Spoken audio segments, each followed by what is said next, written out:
یہ جو فیملی ہوتی ہے نا یہ تسبیح کی طرح ہوتی ہے.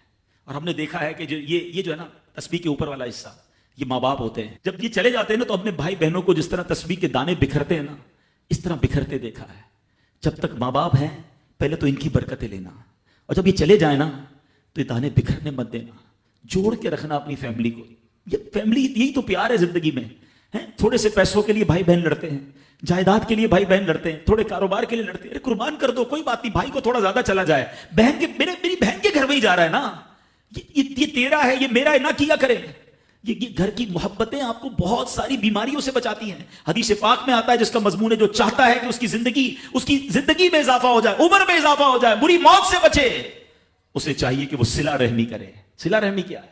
اپنے رشتہ داروں کے ساتھ اچھا سلوک. اور رشتہ داروں میں the closest family member جو ہے وہ بھائی بہن ہیں, وہ ماں باپ ہیں, بیوی بچے ہیں. ارے ان کو چھوڑ کر دنیا سے محبتیں جتا رہے ہو نہیں میرے پیارے اسلامی بھائیوں. تو اپنی بچیوں کے ساتھ اور اپنی بہنوں کے ساتھ بالخصوص اچھا سلوک کرنا. خوش نصیب ہے وہ بھائی جو بہنوں کا مان ہے, خوش نصیب ہے وہ جو والد جو اپنی بچیوں کے ساتھ اچھا برتاؤ کرتا ہے. بہنوں کی دعائیں بھائی کو بہت اوپر لے جاتی ہیں. خوش نصیب ہے وہ بھائی. اچھا ہمارے ایک اور نظام پتہ ہے کیا ہے کہ جب تک ماں باپ کے ساتھ رہ رہے ہیں تو چلے بھائی بہنوں میں پیار ہے. اب بھائی بہنوں میں شادی ہو گئی, سب کی شادیاں ہو گئی اور ماں باپ چلے گئے, تو اب نارملی لوگ اپنی بہنوں کو اگنور کرتے ہیں. اب یار میں تو اپنی بیوی کو دیکھوں گا, اپنے بچوں کو دیکھوں گا, اپنی کمائی کو دیکھوں گا. نہیں, اب بھائی کا کام ہے کہ وہ والد کا کردار ادا کرے, بہنوں کو یہ احساس دلائے کہ تمہارے ماں باپ چلے گئے ہیں مگر تمہارے بھائی زندہ ہیں. ہر مشکل میں تمہارے بھائی تمہارے ساتھ کھڑے ہوں گے.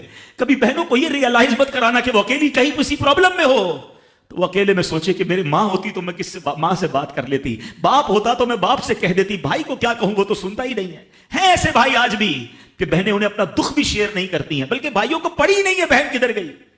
یہ مت کرنا. اگر تم اپنے ماں باپ کی روح خوش کرنا چاہتے ہو نا تو بھائی بہن جڑ کے رہو, بھائی بہنوں میں پیار رکھو. یہ پیسہ سب کچھ نہیں ہے.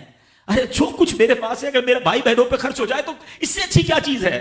یہ یاد رکھے جو سوشل میڈیا پہ ہزاروں فرینڈ بنائے بیٹھے نا کہ میرے 5,000 فرینڈ تو میرے 10,000 فرینڈ, کسی دن بستر پر پڑو گے نا اسپتال میں تو اس بستر کے کنارے تمہیں تمہارے بھائی بہن ہی نظر آئیں گے. سوشل میڈیا والا تمہارا جو سارے دن چیٹنگ جس کے ساتھ واٹس ایپ پہ لگے ہوئے ہو نا گروپ میں, کوئی نظر نہیں آئے گا. جب تمہارے گھر میں کوئی بچے کا پرابلم ہوگا رات آدھی رات کو اگر تمہارے گھر کو آ کے تمہیں دلاسا دے گا تو تمہارے بھائی بہن ہوں گے. بہنوں کو حقیر نہ سمجھنا, یہ ان لوگوں کے لیے بھی درس ہے. اسلام جب نہیں آیا تھا نا تو بہنوں کے حقوق نہیں تھے, ان کو کوئی ورثے میں حق نہیں دیتا تھا, بہنوں کی شادیاں نہیں کرواتے تھے. مگر آج بھی کچھ قبائل سنا ہے ایسے ہیں, آج بھی بدبخت کچھ لوگ ایسے ہیں جو بہنوں کے حق دبا لیتے ہیں. ارے بہنیں تو غم گسار ہوتی ہیں, بہنیں تو بھائیوں کا مان ہوتی ہیں. ارے بہنیں ہوتی ہیں تو گھر میں رونق ہوتی ہے. ارے بہنوں کو عزت دیا کرو, بہنوں کو پیار دیا کرو. اللہ کے حبیب فرماتے ہیں ایسا بھی ہوا کہ کچھ لوگوں کی ماں باپ جلدی چلے گئے, اب بھائی پر بہنوں کا بوجھ ہے. ایک صحابی کے بارے میں آتا ہے ان کی 6 یا 7 بہنیں تھیں اور سبحان اللہ وہ اپنی بہنوں کو انہوں نے پالا, اپنی بہنوں کو باپ بن کر پالا, ان کے بالوں میں کنگھی بھی کرتے تھے. اور جب بہنوں کی شادیاں ہو گئی, بہنیں بڑی ہو گئی, اپنی شادی تاخیر سے کی اور شادی بھی کسی بیوہ سے کی. پوچھا گیا کہ کیوں بیوہ سے شادی کی؟ کہا میری بہنوں کو ایک ماں کی حاجت تھی, میں کوئی جوان لڑکی لے آتا تو بہنوں کا کیا ہوتا. اللہ اکبر, یہ صحابہ کا انداز. اور آج جو بہنوں کا حق دباتے ہیں, آج جو بہنوں کو ذلیل کرتے ہیں, نہ کرنا. ہمارا اسلام بہنوں سے محبت کا درس دیتا ہے.